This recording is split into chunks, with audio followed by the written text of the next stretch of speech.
Joining us now is Bay Area novelist Donna Levin, and she is here to talk about the impact of the coronavirus outbreak on the publishing industry. So, first of all, are publishers still acquiring books at all? They are. They're acquiring a lot, but they are acquiring pandemic-related books, and they're getting them out as fast as they can so that they stay relevant. And here are three examples, and they're nonfiction and memoir basically. One is a collection of poetry called "Together in a Sudden Strangeness" that's already available in e-form and is coming out in hardcover in November. That's by Knopf, being published by Knopf. Another, COVID-19, the pandemic that never should have happened, by a virologist named Deborah McKenzie. She wrote the book in 6 weeks, apparently. It's already out, coming in e-form. It'll be out in hardcover in November also. And then finally, on this subject, a book called Quarantine, which is by a best-selling novelist named Gay Cooter, and who had the good or bad luck, depending on how you look at it, of being stranded on the Diamond Princess when it was stranded off the coast of Japan.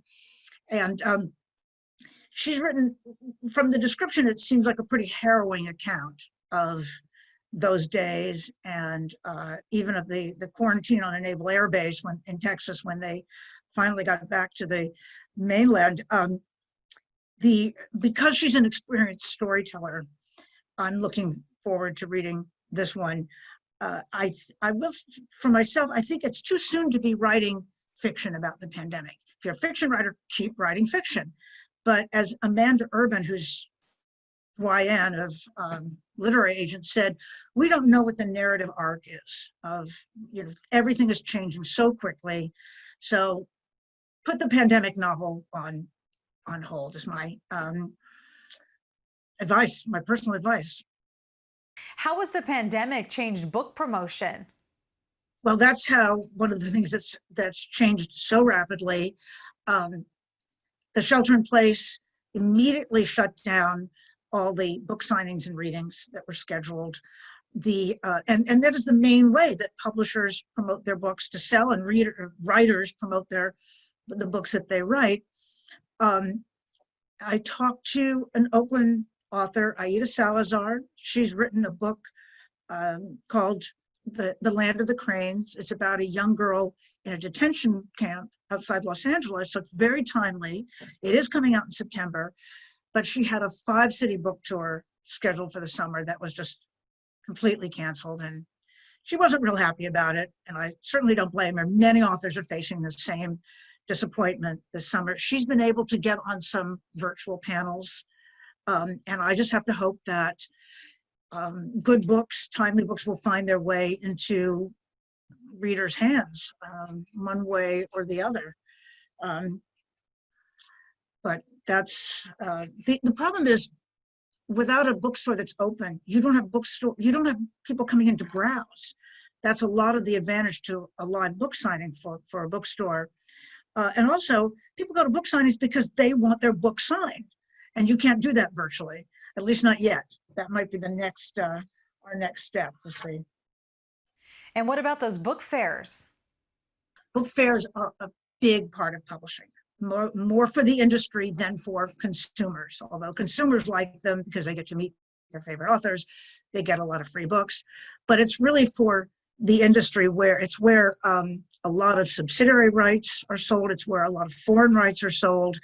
Book Expo America is the biggest book fair in the United States. It attracts about 20,000 visitors a year.